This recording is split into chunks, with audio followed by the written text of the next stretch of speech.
Ryan turned the knob and opened the door. It was that same small bedroom he'd seen a few times. Typically, it was off limits to guests, but occasionally his grandparents would allow him to help carry out some gifts for the holiday visits. Lying in bed under a thick burgundy blanket quilted by his late grandmother was his grandfather Cyrus. He looked skinnier than usual, having lost maybe 20 pounds over the past year. It wasn't a good look for him, and it made Ryan uneasy. "It's been 6 months since I've come face to face with someone worth looking at," smiled the old man. "Let me know when you find that person," joked Ryan. "Modest as always. You're just like your grandmother in that respect. I'm sure I'll be joining her next time the winter bug catches me." "Well, until then, hopefully you'll be well enough to at least share a slice of this." Ryan opened the container to reveal 7-inch lemon meringue pie. "I'll be damned," said Cyrus excitedly. "It's a little replica of Morgana's." "Yeah, it's a bit small. I was carrying it in a basket on a bike, so..." "Goodness, grandson, the size is fine." "All the better for an old gentleman that way, probably." "How are you feeling today?" "My best since I got hit with this damned flu. I hope you had the sense to get your shot this year." "Of course, I get one every October 1st. Would you like to eat it here?" "That would probably be easier on these old bones." Cyrus grinned at his grandson, revealing his canines to be rather sharp. Ryan had never noticed this before, but was glad his grandfather managed to keep all of his teeth at that age. Ryan headed out to the kitchen to get a couple of plates. He carved a few generous slices for each of them and took the plates back into the bedroom. He handed the plate with a fork to his grandfather before grabbing a small wooden chair and taking a seat nearby. He watched as his grandfather took the first bite. The expression was one of confusion at first. He chewed rather quickly before almost coming to a halt. It probably isn't anywhere close to as good as Gran made it. "Goodness, grandson, this pie is wonderful. It's just a little strange to have it again after such a long time. I haven't had much to eat since your grandmother left us." "I noticed. You've gotten really skinny since last time." "Have I?" The old man chuckled. "All the better for putting on a little weight without the guilt. Perhaps I'll have another slice later." Suddenly, Cyrus scarfed down the rest of the pie using his bare hands. Ryan had never known his grandfather to be a sloppy eater, but now he had crumbs all over the stubble around his lips. "Yes, I think I'll have to have another slice." "Sure." Ryan placed his plate on the dresser and almost left the room before his grandfather spoke again. "The whole thing," he said insistently. His eyes were wider than normal. Perhaps it was the gaunt figure that caused his facial features to look more pronounced than usual. Ryan went out and grabbed the container with the remaining 2/3 of the pie inside. When he headed back in, he saw his grandfather finishing off his own slice. "You know, I only had a light breakfast before coming over." Cyrus stared at his grandson with guilty eyes before wiping the crumbs from his face. "Oh my goodness, I really have gotten ahead of myself. I've just been so hungry lately. Sometimes it feels as though I haven't really eaten anything since your grandmother's passing." Cyrus expressed a grimace, flashing teeth that looked sharp all around now. They didn't look like that before, realized Ryan. Even the way he spoke didn't seem quite right. His grandmother's death must have been even more profound than he realized. He handed the container with the pie to his grandfather, who pulled out pieces with his bare hands and continued to wolf it down sloppily. "How have you been managing being all alone like this for so long?" Cyrus ignored Ryan until finishing off the entire pie. While eating, his eyes seemed to shrink back into his sockets, causing his eyelids to appear thicker and wrinklier than usual. He also noticed his grandfather's fingers were longer than he'd ever realized, and the nails were a good centimeter of white. "All the better for digging into my meals," said Cyrus, rubbing his fingertips against his palm. "Thank you, grandson. I truly haven't enjoyed a meal like this since your grandmother was around." "I'm glad you Lock the door!" Cyrus sat up with frantic alertness. "Quickly, put the chair in front of the door as well." "Why? What's going on? Can't you hear that?" Cyrus pulled the covers off the bed and rushed over to the door. Quickly, he locked it and then grabbed the chair where Ryan had been sitting and placed it beneath the knob. Is someone trying to get in? Ryan stared anxiously between his grandfather and the door. Just then, he realized something else. His grandfather was barefoot, with toenails that were long, black, and dark green underneath. But that wasn't the most unusual thing. Ryan had always shared his shortness with his grandfather, who had become smaller than him last year. The man in the room with him now, though, was by no means small. He was at least a good 6 feet tall. You've grown. Ryan felt dumb as he spoke, but didn't know what else to say. This wasn't his grandfather. Ryan watched in horror as the figure's hair grew out and turned a shiny black. The elderly face became more youthful. Standing before him was Laverne, only her mouth was considerably wider and flashed a grin of shark-like teeth. All the better to make sure I don't waste a single ounce of flesh. As she licked her lips, a loud noise came from behind the door. Laverne was caught off guard as the chair holding the door suddenly flew to the other side of the room. Standing there in the doorway was Margot and her shiny axe. Ryan stood there, paralyzed from the terror of the situation. Margot held the axe up and rushed inside the room. Laverne growled as she backed up, putting her long fingers up to cover her face. Get out of here! Margot held the axe firmly as Ryan snapped out of the terror trance and rushed out of the room. As he headed out, he suddenly noticed someone lying on the kitchen floor, body halfway outside the pantry, which had been closed when he came in. Grandpa! Ryan's priorities changed rapidly as he rushed over to the old man. His body was at a more normal weight and he had shorter legs. His mouth was gagged and he appeared to be unconscious. Ryan checked the pulse. He was still alive, but in poor condition. Grandpa! Ryan shook his grandfather, but realized he'd probably have to rush out without him. Slowly, the old man opened his eyes halfway, barely perceiving the young man kneeling by him. Bedroom. Upstairs. Gold. Bullet. Gold. Bed. He fell out of consciousness again.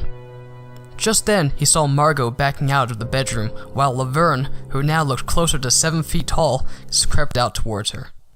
I told you to get out of here! Margot swung the axe at Laverne, but missed. Laverne responded by slashing Margot's face with her long, clawed hands. Knowing the house well, Ryan rushed up the staircase in the hallway. There were only 2 rooms up there. He kicked open the door to the bedroom and rushed inside. Frantically looking around, he pulled open the bottom drawer of the dresser and found a sandwich bag with about a dozen bullets. Looking them over, the color matched the shininess of the axe, the necklace, and the key. Picking it up, he then searched for a gun. Downstairs, he could hear an inhuman roar, as well as a woman cry out in pain. As he rushed around, he managed to knock a painting off the wall. Behind it, he noticed a large opening where inside was a shotgun. Pulling it out, the weight was far greater than he'd imagined. He'd never held a real gun before, and this one was quite a struggle. As Margot cried out yet again, he knew there was very little time to figure anything out. With the vague knowledge he had, he managed to load several shells, hoping they would be enough. He then rushed down, attempting to hold the gun properly. At that exact moment, Margot was lying with blood all over her face and her clothing ripped. Meanwhile, a lanky beast that only somewhat resembled Laverne was now trying to bite through Margot's axe. In a sudden rush of desperation, Ryan fired a shot. It grazed past the creature's back, causing it to holler in pain. Its face suddenly morphed to look a little bit more like Laverne. Oh my goodness, do you think that will be enough to stop me? Gold shotgun shells. With those words, terror came across Laverne's face. All the better to send you back to hell. This time, he managed to shoot the creature straight through the chest. It cried out with inhuman groans as its body shrank and the figure once again looked the way Laverne had when Ryan had met her. Several minutes later, Ryan walked over and fired another shot into her head for good measure. Margot was badly injured, but not in any fatal areas. Ryan almost called the police, but knew they would struggle to find the address. Luckily, his grandfather regained some consciousness and informed them about the extensive first aid materials which were stored in the upstairs bathroom. Once Margot had mended, the three of them headed out and sat on the porch. "We don't really have an official name for it," said Margot.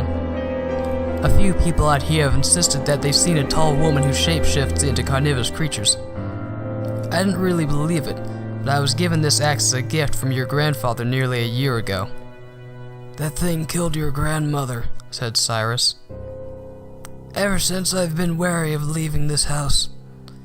Then one night, it managed to find a way in and tied me up. I reckon it planned to lure you and your folks here first so it could have a bigger meal." Ryan shuddered at the realization. He had walked along with that thing for a little while, all alone. She could have eaten him at any time. You want to move in with us?" Ryan grabbed his grandfather's hand and squeezed it. Cyrus smiled sadly at his grandson and weakly squeezed back. "I should have done that the day I lost Morgana. No use in keeping this house." Cyrus then turned his eyes to Margot. "How come you still live all around here?" "I have nowhere else to go. That house was a gift from my late grandfather, and I work from home. Also now that thing is dead." There was a quiet between them for another minute before Ryan broke the silence. "How did you know gold would kill it?" Cyrus's eyes fluttered as he let out a long sigh. "When it went after your grandmother. It bit her hand off first. Her wedding ring was on that hand. I noticed smoke come out and it spat out the ring. It was all just a guess." There was still some food in the house, and so they did their best to snack in spite of their lack of appetite. Even after several days without anything, Cyrus could hardly bring himself to eat.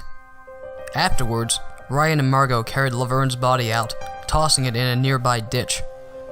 As soon as it fell in, the body suddenly collapsed into ash. "You really don't know what that thing was?" asked Ryan. Margot shook her head. "Not even in any fantasy stories. I have no idea." You think there are any others out here?" Ryan glanced around nervously. Margot pulled out a pair of car keys and threw them to Ryan, who caught them easily. She then pointed to the left. "Go in that direction about half a mile. My car's over that way. Drive back and come get your grandfather." "Why aren't you coming along?" "Someone needs to look after him, right?" Ryan accepted her reasoning and brushed off. Sure enough, he eventually reached the same house where he had seen her chopping wood. Parked outside was an old-looking dark green car. It didn't matter at the moment that he lacked a license. He would probably have to take his grandfather to a hospital as soon as possible, though he wasn't sure how exactly to drive his way out of such a tree-dense forest. Soon, he arrived back and put his grandfather in the passenger seat. "Are you sure you're not gonna come along?" "I shouldn't," she refused. "Trust issues." "What do you mean by that?" "Don't worry about it. By the way, maybe you should take this." Margot reached down and grabbed the gold-plated axe, but "Ah!" she cried out and held her hand. "Whoa, are you—" Ryan paused. All of a sudden, he saw smoke spill out of Margot's hand. Ryan's legs almost lost their balance. "Necklace!" Ryan pointed with a trembling finger. "Doesn't hurt if it doesn't pierce the skin." Margot flashed a wide grin of shark-like teeth. "Laverne told me we were going to share, but now I knew she'd get greedy. Oh well, all the better for me."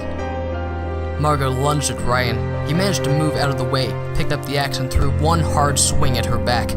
She cried out as he swung hard again. He never considered himself strong, but it seemed as if his adrenaline was finally kicking in. One hack at a time, he left Margot in a bloody heap. He then rushed back inside, grabbed the shotgun, and blasted a shell into her head for good measure like he had with Laverne. "Hey, Gramps." Ryan held Margot's necklace in his hand right by his grandfather's face. "What's wrong?" Cyrus had been in and out of consciousness all day. "Taste this." "What the hell?" "Taste the damn necklace or I'm leaving you here." Without putting up any more of a fuss, Cyrus put the necklace partially in his mouth, sucking it for a moment before spitting it out. Ryan forced his grandfather's mouth to stay open as he observed it. No smoke. "Okay." With that, Ryan started the car and carefully drove his way out of the forest. Once they were about to hit the regular roads, Ryan pulled his red hoodie back up, clutching the side for a moment as he realized the dreadful end to which his sweet grandmother had succumbed. All the better to remind me that there really are monsters in the world. He gleaned back in the rearview mirror once more. He was certain a multitude of eyes were staring at him from beyond the trees, but he had no intention of trying to confirm this. Pulling out and turning onto the main road, he was leaving a place to which he vowed never to return. This concludes our frightful tale. Thank you for listening.